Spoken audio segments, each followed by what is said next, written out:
J'aimerais vous saluer dans le précieux et glorieux nom de Jésus, mais mes salutations, parce que venant de vos frères et sœurs de la cité côtière de Mwanda, cette salutation, elle est poissonneuse et elle est océanique, au nom de Jésus. J'aimerais remercier le Seigneur et particulièrement Papa Semé pour l'invitation. Je disais au premier service que nous avons perdu un père spirituel, mais il a été valablement remplacé par des grands frères spirituels et qui font très bien leur travail. Il ne peut pas savoir combien de fois ces appels téléphoniques m'ont encouragé là où nous sommes en train de travailler. Que Dieu soit loué pour cela. Nous prendrons comme thème de notre message de ce matin la race des violents selon Dieu.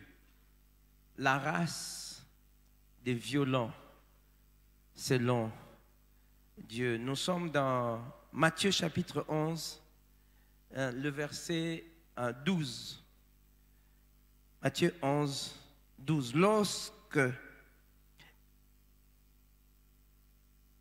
Verset 12.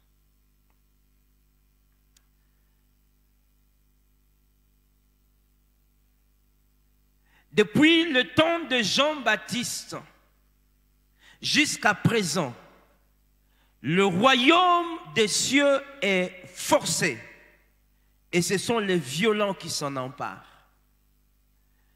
Nous savons tous que la Bible, la parole de Dieu, condamne la violence sous toutes ses formes. La violence dans nos attitudes, la violence dans notre comportement, la violence par notre langage, la violence au travers de nos actes. Toute cette violence est condamnée par la parole de Dieu. La Bible nous invite à pouvoir être des artisans de la paix et de la non-violence. Et la Bible, dès la Genèse, nous montre que les deux éléments qui ont fait à ce que Dieu puisse détruire le monde du temps de Noé sont entre autres la violence. Dans Genèse chapitre 6, le verset 11, il est écrit « La terre était corrompue devant Dieu. La terre était pleine de violence. » Deux des fils de Jacob, alors qu'il était en train de bénir sa descendance, n'ont pas reçu des paroles très bénéfiques, des paroles de bénédiction par Jacob. Tout simplement parce qu'ils avaient un mauvais caractère, ils étaient particulièrement violents. Dans Genèse chapitre 49, verset 5, il est dit « Siméon et Lévi, son frère, leurs glaives sont des instruments de violence. » Et la Bible continue à condamner ces attitudes, ces langages, ces actes, toutes ces choses qui comportent en elles la violence. Dans les psaumes, chapitre 11, le verset 5, la Bible dit « L'Éternel sonde le juste, et il hait le méchant, et celui qui se plaît à la violence. » Dans les proverbes renchéris, Proverbes chapitre 10, le verset 11, il est écrit « La bouche du juste est une source de vie, mais la violence couvre la bouche des méchants. » Vous savez que parmi les caractéristiques des esprits impurs, ceux qui sont particulièrement violents. Voilà pourquoi lors de certaines délivrances, nous voyons qu'ils sortent de corps avec une certaine violence, comme dans Marc chapitre 1er, le verset 26. « Et l'esprit impur sortit de cet homme en l'agitant avec violence et en poussant un grand cri. » Parmi les critériums que Dieu retient pour un leader dans l'Église, et cela est valable aussi dans le monde séculier, c'est-à-dire dans la politique ou dans nos entreprises, nous retenons le fait de ne pas être violent. Nous sommes dans Tite chapitre 1er, verset 7. La Bible dit « Car il faut que l'évêque soit irréprochable, comme économe de Dieu, qu'il ne soit ni arrogant, ni colère, ni adonné au vin, ni violent, ni porté à un gain déshonnête. Et pourtant, la violence, c'est ce qui caractérise notre société aujourd'hui. Nous voyons la violence de la part des manifestants qui sont censés être pacifiques, mais qui cassent les choses tout autour d'eux. Et même des innocents arrivent à pouvoir perdre leur bien à cause de cette violence-là. Ils perdent leur vie. Nous voyons aussi la violence de la part de l'autorité, plutôt de la police qui agit avec brutalité contre des manifestants, et il y a des blessés, il y a même des morts. Nous voyons la brutalité et la violence dans nos familles, dans nos foyers, des femmes qui sont assez violentes au travers de leur langage. Ils arrivent à pouvoir faire beaucoup de mal à leurs maris et à leurs enfants. Mais nous voyons aussi des papas violents avec leurs femmes et envers leurs enfants. Je connais un homme qui, pendant qu'il battait sa femme à la maison, il mettait un chant de mente. Il augmentait les volumes et c'était souvent et sous cette ambiance-là, sous cette adoration, cette atmosphère d'adoration, il cognait sa femme. Elle était obligée après de pouvoir, à chaque fois, répéter aux gens qu'il tombait. Toi, une grande dame comme ça, tu tombes tout le temps. C'est vraiment malheureux. Mon frère, Dieu te voit si tu agis de la sorte. La violence dans les milieux de travail, la violence pour obtenir des choses de la part des autres, la violence dans les milieux d'incarcération, la violence dans les tribunaux, dans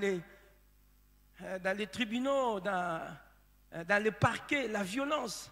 S'il y a des endroits où vraiment il faut éviter d'aller, c'est nos tribunaux et nos parquets. C'est d'une violence morale où tout c'est monnaie. Alors tout c'est monnaie. De manière à ce que vous ayez raison ou que vous ayez tort, vous finirez par être déprimé. Il faut que vous fassiez sortir de l'argent. Nous sommes en train de crier tout le temps, il faut que la justice revienne. Et une nation, en fait, s'est bâtie sur la justice. Mais la justice doit être animée par des hommes justes, des hommes qui craignent Dieu. Donc, un pouvoir entre les mains des personnes qui ne craignent pas Dieu, c'est très, très, très dangereux. Oh, nous vivons cette violence-là, des gens qui se retrouvent en prison, bien qu'ils étaient innocents, parce qu'ils n'avaient pas l'argent. Aujourd'hui, la plaidoirie des avocats est tout juste pour la forme, parce que peu importe la force de ces arguments, si en fin de compte les clients ne donnent pas l'argent pour qu'on donne au juge, tout ce sa verve oratoire ne sert absolument à rien. Voilà où nous en sommes. Mais il faut que les cœurs des gens changent, la vie des gens change. Dieu est contre cette violence exprimée dans les milieux de nos tribunaux et de nos parquets. Et je ne citerai même pas dans les milieux des services secrets. Nous sommes dans une situation que Dieu condamne. Mais lorsque nous lisons les évangiles, si nous sommes d'accord que Dieu est contre la violence physique, la violence verbale, mais en revanche, c'est comme s'il incite à la violence spirituelle. Il encourage même la violence spirituelle. D'où les textes que nous venons de lire. Depuis Jean-Baptiste, le royaume des cieux est forcé. Et ce sont les violents qui s'en emparent. En d'autres termes, quand on n'est pas violent, spirituellement, on ne peut pas s'emparer du royaume des cieux. Le royaume des cieux, c'est non seulement la gloire à venir, mais aussi c'est toutes les promesses et les bénédictions que Dieu a consignées dans sa parole et qu'il dispose pour ses enfants. Depuis Jean-Baptiste, le royaume des cieux est forcé. Donc, le Seigneur nous pousse, nous incite à une certaine violence, mais cette violence doit être spirituelle. Et elle s'exprime de trois manières. Premièrement, par rapport au péché. Vous savez que lorsque quelqu'un s'est converti, il est attaché à beaucoup de choses. Et pour s'en sortir, pour abandonner ces choses-là, il faut une certaine violence.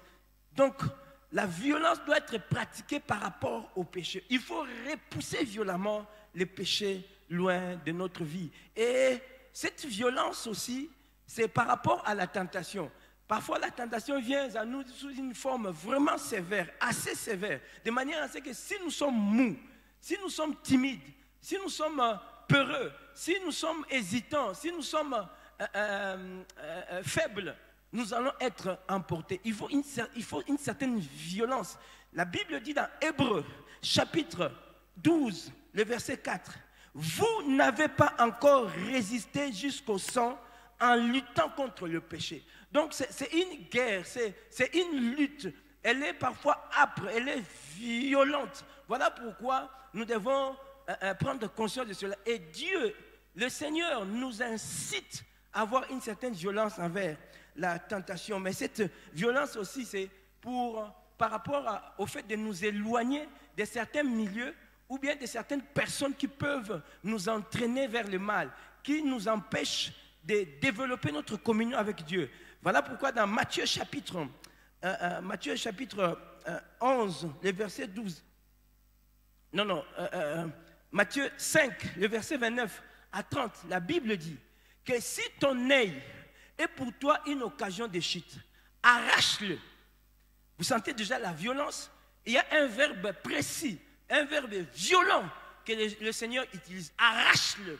On n'arrache pas quelque chose avec gentillesse, avec mollesse. C'est avec force. Arrache-les et jette-les loin de toi. Car il est bon pour toi d'entrer dans le royaume des cieux bornes que d'avoir les deux yeux et à être jeté dans le feu, le temps de feu tout entier. Il dit aussi, si ton bras est pour toi une occasion de chute, coupe-le. On ne coupe pas avec mollesse. Parce que pour couper un bras, il faut exercer assez de force physique. Mais là, nous sommes dans la dimension... que l'église de lâches ne devienne pas une église de manchons et de bornes. Nous parlons des choses spirituelles. Coupe-les et jette-les loin de toi. Car il est bon pour toi que tu puisses entrer dans le royaume manchot que d'avoir les deux mains et être jeté dans le feu de l'enfer. La Bible nous incite à la violence par rapport à toutes ces choses qui peuvent briser notre communion avec Dieu, ou bien qui peuvent nous éloigner de Dieu, ou bien qui nous empêchent de grandir. Nous devons avoir ce courage-là. La Bible, le royaume des cieux n'est pas pour les timides, pour les mous. Dans le royaume des cieux, dans les choses de Dieu, il faut être violent. Cette violence, je l'ai dit, nous l'exerçons par rapport au péché, mais nous l'exerçons aussi dans la prière. Il y a une parabole que le Seigneur a donnée à ses disciples en vue de les inciter à une violence spirituelle. Dans Luc chapitre 18, Luc 18, le verset 1 à 8, il est dit, le Seigneur leur dit cette parabole pour leur montrer qu'il faut toujours prier et ne pas se relâcher. Alors il va donner l'exemple d'un juge unique. La Bible dit, il y avait dans une ville un homme qui était un juge. Ce juge était inique. Inique veut dire exagérément méchant. Méchant outre mesure, c'est-à-dire que même quelqu'un qui ne t'a rien fait, tu es méchant contre lui. C'est ça un homme inique. Et il était inique et cet homme ne craignait pas Dieu. Mais il y avait aussi une veuve. Et cette veuve avait un problème et il a demandé à ce que le juge puisse lui rendre justice contre la partie adverse. Mais ces juges-là ne voulaient pas entendre de cette oreille-là. Mais elle insistait. Elle continuait à insister. Vous savez, il y a des gens qui pensent qu'il suffirait seulement de prier et vous arrêtez et la solution est là. Dieu nous incite à être violents, c'est-à-dire à insister dans la prière, à demander et à demander encore, à crier vers Dieu. Et finalement, le juge va dire, c'est vrai que je suis méchant, c'est vrai que je ne crains pas Dieu, mais cette femme ne fait que m'importuner. Alors, je vais lui rendre justice pour que je puisse rester tranquille. Jésus maintenant va dire, écoutez-vous cet homme méchant, et Dieu ne rendra-t-il pas justice à ses enfants qui crient à lui nuit et jour? Ne les répondra-t-il pas? Donc nous comprenons qu'il y a certaines réponses que nous avons auprès de Dieu qu'après avoir été violents, après avoir insisté et insisté encore. Cette violence, nous l'entendons aussi par rapport à l'exercice de notre foi et l'obtention des promesses et des bénédictions de Dieu. Vous savez, la Bible contient des promesses de Dieu pour les enfants de Dieu. Mais Dieu aussi parfois nous parle d'une manière directe, d'une manière personnelle. Et il vous dit ce qu'il veut faire avec vous. Et les promesses, en fait, sont des choses essentielles pour vous. C'est-à-dire, vous ne pouvez pas réaliser la mission de Dieu sur la terre sans ces choses-là. Alors Dieu le classe parmi les promesses de manière à ce que vous puissiez les obtenir. Parce que lui, il ne peut pas nier ce que lui-même a à pouvoir dire. Il veille sur sa parole en vue de l'exécuter. Tandis que les bénédictions, ce sont des choses que Dieu a mis tout autour de nous. Et ce sont en fait des accessoires, mais que Dieu voudrait nous voir aussi en jouir. Et les bénédictions sur notre route, nous pouvons passer toute notre vie sans en jouir. Et cela ne dépend que de nous. Dans la Bible, nous avons l'exemple d'hommes et de femmes qui auraient pu passer à côté de l'accomplissement d'une promesse ou bien des bénédictions s'ils n'avaient pas eu à pouvoir agir avec violence. Déjà, dans Luc chapitre 13, verset 24, la Bible nous montre que les choses de Dieu ne s'obtiennent pas forcément par facilité. Il est dit, efforcez-vous d'entrer par la porte étroite. Efforcez-vous. La porte étroite, c'est la porte des bénédictions et des promesses de Dieu. Il est dit, efforcez-vous. Or, quand une porte est étroite, vous devez parfois vous pencher, vous courber pour pouvoir y accéder. Vous devez savoir que dans votre vie, si vous ne savez pas vous courber des fois, vous êtes encore imbu de vous-même, plein d'orgueil. Et il y a des choses que vous n'atteindrez jamais. Vous devez apprendre à vous courber pour y accéder. Mais aussi, quand une porte est étroite et qu'il vous est demandé de vous efforcer, c'est-à-dire vous allez rester même avec des égratignures. Vous savez, certaines bénédictions de Dieu, vous les tiendrez avec égratignures sur votre corps parce que ça n'a pas été facile. Dieu n'a jamais promis la facilité. Et si dans votre vie, vous voulez une certaine facilité, vous devez savoir que ça ne marchera pas. Que ce soit votre famille, que ce soit votre entreprise, que ce soit notre pays, rien ne pourra marcher si nous choisissons la voie de la facilité. La Bible dit, efforcez-vous. Et nous avons des hommes et des femmes dans la Bible qui ont eu à pouvoir manifester une certaine violence pour pouvoir obtenir certaines choses. La Bible nous conte l'histoire de Jacob, qui n'était pas prédisposé à avoir la bénédiction de Dieu et qui n'était même pas l'aîné. Mais il va obtenir les deux choses. La première, il va pouvoir arracher auprès de son grand frère le droit d'aînesse parce qu'il a été vigilant, parce qu'il a été violent, parce qu'il a désiré des choses, parce qu'il a voulu des choses et il les a obtenues. Et Dieu a été derrière ces choses-là. Son frère a été mou, négligent. Il a minimisé des choses spirituelles, des choses de valeur. Il les a regardées comme étant un rien. Voilà pourquoi il a manqué ces choses-là. Jacob, non seulement il a obtenu le droit d'aînesse, mais aussi la bénédiction que Dieu a eu à pouvoir promettre au travers d'Abraham. Et nous connaissons la circonstance, il se retrouve seul à seul, durant toute une nuit, avec un ange. Et l'ange lui dit, lâche-moi, je dois partir. Mais Jacob dit, je ne te lâcherai pas jusqu'à ce que tu m'aies béni. Combien de personnes viennent dans la présence de Dieu avec une telle détermination? La détermination d'obtenir ce que Dieu a disposé pour vous. J'aimerais vous informer qu'à chaque fois que nous tenons dans la présence de Dieu, Dieu ne vient pas les mains vides. C'est un Père responsable qui connaît nos besoins, qui connaît tout ce qui nous manque. Quand il descend dans sa présence, quand nous venons dans sa présence et qu'il descend, il descend toujours avec quelque chose. Mais combien regrettable de voir que souvent il rentre encore avec ses paquets parce qu'il n'y a pas eu de gens assez déterminés à pouvoir saisir ces choses. Jacob a dit, je ne te lâcherai pas, je ne te laisserai pas, jusqu'à ce qu'il ait à pouvoir obtenir la bénédiction et les changements de son nom. Combien de fois tu rates des choses dans la présence de Dieu parce que tu viens pour regarder les voisins, tu viens pour contempler les pasteurs, tu viens pour écouter seulement la belle musique, tu viens tout simplement pour... c'est comme si quelqu'un qui vient marquer une présence, mais tu ne viens pas avec la détermination d'obtenir quelque chose de la part de Dieu, de saisir et de ne pas laisser Dieu rentrer sans que vous l'aurez obtenu. Jacob l'a fait et il a obtenu. Nous avons la femme cananéenne. C'est une femme qui n'était pas aussi prédisposée, n'était pas dans les dispositions qui permettaient à ce qu'elle puisse jouir d'une intervention de Christ. Parce qu'elle faisait partie des nations. Dans la première phase de Christ, de la mission de Christ, il était venu d'abord pour les brebis perdues d'Israël. Et lorsqu'il aurait achevé l'œuvre de la croix, les disciples allaient maintenant étendre son œuvre jusqu'aux nations. Mais maintenant, voilà. Pendant qu'il exerçait son ministère, il quitte la région d'Israël et il va vers Canaan, vers des pays étrangers. N'est-ce pas une provocation?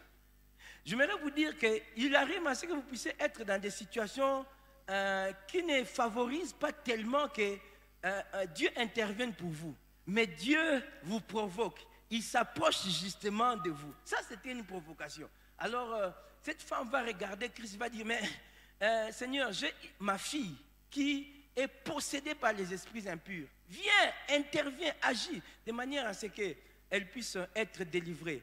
Et le Seigneur va lui dire, je ne suis venu que pour les brebis perdues d'Israël. Et il n'est pas bon de donner aux chiens la nourriture des enfants. Une telle parole, sortie d'un envoyé de Dieu, n'est-ce pas une sorte de mépris?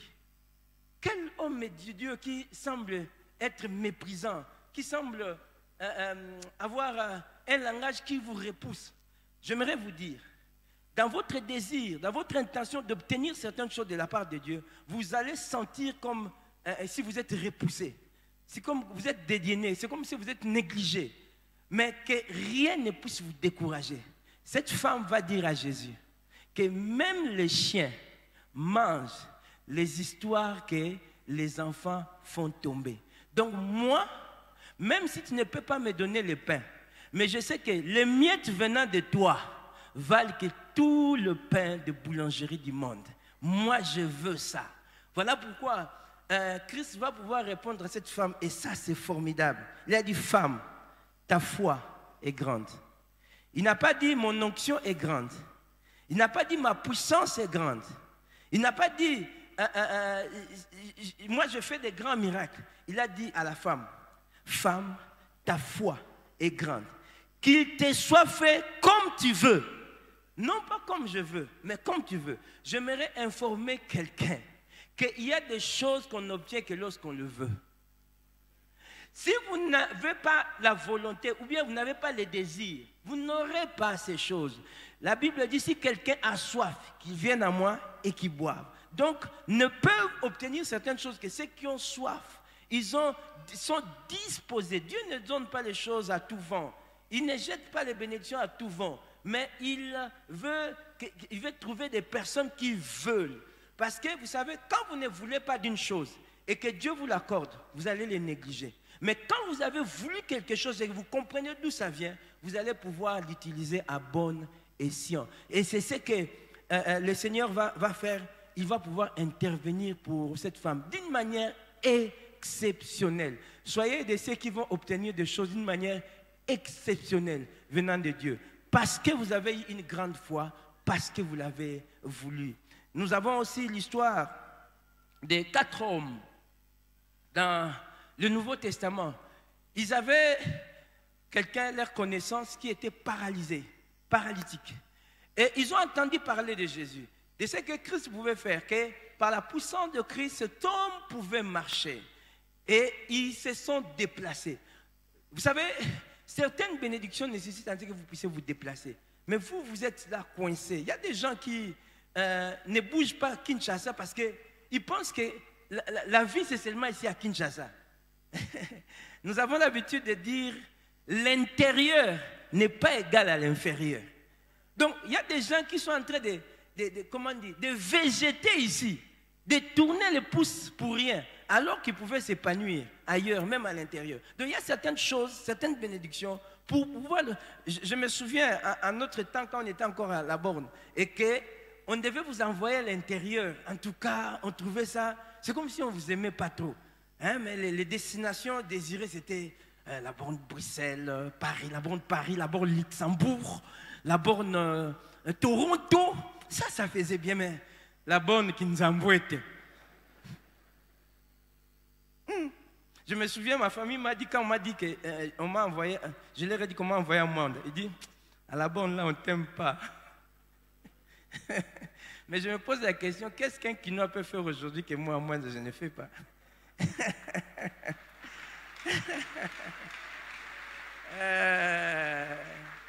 J'aimerais nous dire que dans notre vie, parfois nous devons nous déplacer, nous devons bouger. Ils se sont déplacés, mais ils ont eu à rencontrer des obstacles. Il y avait la foule, mais cela ne les a pas arrêtés. Ils sont arrivés jusqu'à la porte était fermée. Dans votre vie, parfois vous êtes découragé à cause des obstacles que vous rencontrez, des portes qui sont souvent fermées. Mais en fait, Dieu continue à exercer votre... Ce n'est pas que Dieu vous a abandonné, mais il continue à pouvoir stimuler votre foi. Et alors, ils sont montés sur le toit. Ils ne connaissaient même pas les propriétaires de cette maison. Mais ils vont poser un acte courageux. Ils vont arracher la toiture. J'aimerais vous dire, dans votre vie, pour que vous puissiez obtenir certaines choses, il faut du courage. Il faut des actes de courage. Et parfois, ces actes-là peuvent vous causer certains torts. Mais j'aimerais vous dire qu'avec Dieu, si vous réfléchissez trop, vous n'allez pas avancer. Vous n'aurez pas toujours réponse à tout. Quand on marche avec Dieu, on a parfois plus d'interrogations que de réponses. Mais au fur et à mesure que vous avancez, les interrogations vont disparaître l'une après l'autre sans effort. C'est alors qu'ils vont ouvrir le toit et ils vont baisser cet homme-là. Et le miracle va s'opérer. Après combien d'obstacles? Qu'est-ce qui vous arrête? Depuis Jean-Baptiste, le royaume des cieux est forcé. Nous avons aussi les brigands qui a été pendu à la croix de Golgotha à côté de Christ, à côté de notre brigand. Vous savez, ça c'est mon préféré. Il avait certainement un jour suivi un message de Christ. Il était dans la foule là. Comme aujourd'hui aussi nous sommes dans la foule, il y en a même de ceux qui sont des brigands mais qui viennent quand même à l'église. Alors il a suivi les messages. Les messages ce jour-là ne l'a pas converti. Mais un beau jour, il se retrouve cloué à la croix. Et le sang est en train de couler, la vie est en train de partir. Il s'est rendu compte que c'était le moment ou jamais. Alors il s'est souvenu de cette prédication de Christ. Depuis Jean-Baptiste, le royaume des cieux est forcé. Ce sont les violents qui s'en emparent. Alors cet homme-là va se tourner vers Christ et dit, Seigneur, souviens-toi de moi lorsque tu reviendras dans ton règne. Et le Seigneur va lui faire une formidable promesse. Aujourd'hui même, tu seras avec moi dans le paradis. J'aimerais dire, lorsque vous êtes violent, vous allez inaugurer certaines choses. Celui qui a inauguré le paradis, ce n'était pas Moïse, ce n'était pas David, ce n'était pas un saint homme, ce n'était pas un homme qui a marché et qui a fait beaucoup de choses avec Dieu, mais c'était un brigand. Tout simplement parce qu'il a su saisir l'opportunité. Le moment favorable. Entrez quand c'est favorable. Avancez quand il faudra avancer. Et nous avons aussi... dans la ville de Jéricho, l'exemple de deux personnes. La ville de Jéricho était remplie de personnes assez violentes. La première, il s'appelle Zachée. Il était court de taille. Mais c'était un homme qui travaillait dans les régies financières, DGI, OFIDA, je ne sais plus, DGI, DGRAD, OCC, tout ça. C'est quelqu'un qui ne se contentait pas que de son salaire. Il est devenu riche en puisant dans les deniers publics. Mais malgré tout l'argent qu'il avait, il sentait un vide. Il avait besoin de quelque chose. C'est quelque chose, c'était la présence de Christ, la connaissance de Christ. Il avait besoin de quelqu'un. C'est quelqu'un-là, c'était Christ. Voilà pourquoi, lorsqu'il a entendu que Jésus est venu à Jéricho, il est venu derrière la foule, essayant de pouvoir voir, mais malheureusement, les jours où on distribuait la taille, lui, il était absent. Quand il est venu, il n'y avait plus de taille, alors il est né comme ça, pas très géant. Et malgré les pointes il s'est mis sur les pointes de pied, mais il ne voyait pas. C'est comme ça qu'il va pouvoir choisir de monter sur un sycomore. Il est monté sur un arbre. Bien aimé, pour atteindre certains objectifs dans votre vie, vous devez accepter de vous humilier. C'était une humiliation pour un grand monsieur comme ça, de monter sur un arbre, avec tous les risques même de tomber, de se casser la jambe. Mais la soif de Christ, le désir de voir Dieu, le désir de voir la gloire de Dieu, là maintenant c'est qu'il puisse fermer les yeux sur l'humiliation. Et alors que Jésus était en train de passer, vous savez, en entrant dans Jéricho, il y avait des foules, des gens qui l'avaient accueilli, le comité d'accueil, des fleurs et tout ça. Et la procession a commencé. La procession a commencé dans la ville. Mais Christ n'a pas passé la nuit dans la ville, dans la maison d'aucune de ces personnes. C'est lorsqu'il est arrivé à cette sycomore-là qu'il va s'arrêter. J'aimerais que votre désir de rencontrer Dieu le fasse arrêter là où vous êtes. Justement là où vous êtes. Et il a dit, aujourd'hui, je vais demeurer dans ta maison. J'aimerais dire à quelqu'un, le Seigneur répondra à ta soif, à ton désir. Si tu désires voir la gloire de Dieu, tu la verras exactement. Christ devait maintenant sortir de la ville et l'histoire nous raconte qu'il n'est pas encore retourné. Il n'est plus retourné dans la ville de Jéricho. Et là, il y avait un homme, il s'appelait Bartimée. Il a entendu parler de Christ et de ce que Christ pouvait faire. Il s'est mis à crier alors que Christ était dans sa procession. Il continuait à sortir. Il s'est dit, c'est maintenant ou jamais. Jésus, fils de David, aie pitié de moi. Et alors qu'il criait, il y a eu des gens tout autour de lui qui ont commencé à l'empêcher de crier. Écoutez, tais-toi. Tu es en train d'importuner les maîtres. Pourquoi tu embêtes les maîtres comme ça? Je vous informe, méchants hommes et femmes, que Jésus aime à ce qu'on l'importune. Lui, il n'est pas dérangé par ces choses. C'est vous qui êtes dérangés. Alors, ces gens vont l'empêcher de pouvoir crier, mais au contraire, il criait davantage. Il y a des gens qui vont se moquer de vous. Je vais vous dire qu'il y a des gens même qui vont vous décourager dans ce que vous êtes en train de faire. Mais remarquez, ces gens-là vous empêchent d'aller vers la solution ultime, mais eux-mêmes n'ont pas de solution pour vous. Imaginez un peu si Bartimée avait écouté ces gens-là. Il serait resté aveugle et mendiant. Et parfois même, quand il allait demander à ces gens-là qui l'empêchaient d'écouter, de crier, il a dit, ah, toi aussi tu nous embêtes. Bien aimé, c'est bon parfois de pouvoir fermer vos yeux, vos oreilles et de ne pas écouter certaines personnes. De foncer quand vous savez ce qui est bon et bien pour vous. Et nous avons enfin, dans l'Ancien Testament, l'histoire de Caleb, un homme formidable, un homme qui a eu à pouvoir manifester la différence lorsqu'ils étaient envoyés dans les pays de Canaan pour explorer et espionner les pays. La Bible dit que quand ils sont rentrés, 10 ont donné un rapport négatif. Mais tandis que Caleb et Josué ont été positifs. À cause de cette attitude-là, Dieu a eu à pouvoir promettre à Caleb une terre. Il lui a dit, là où tes pieds fouleront, cette terre te sera donnée. Et vous savez, lorsque Caleb est arrivé à Canaan, la terre où il a posé les pieds s'appelait Hébron. La Canaan était remplie d'hommes puissants et de villes fortifiées. Mais Hébron avait la particularité parce que c'était la ville natale d'Anak, les géants, et qui avait des fils géants. Donc, Caleb pouvait se dire, oh, Dieu m'a fait une promesse, mais c'est une sorte d'arnaque.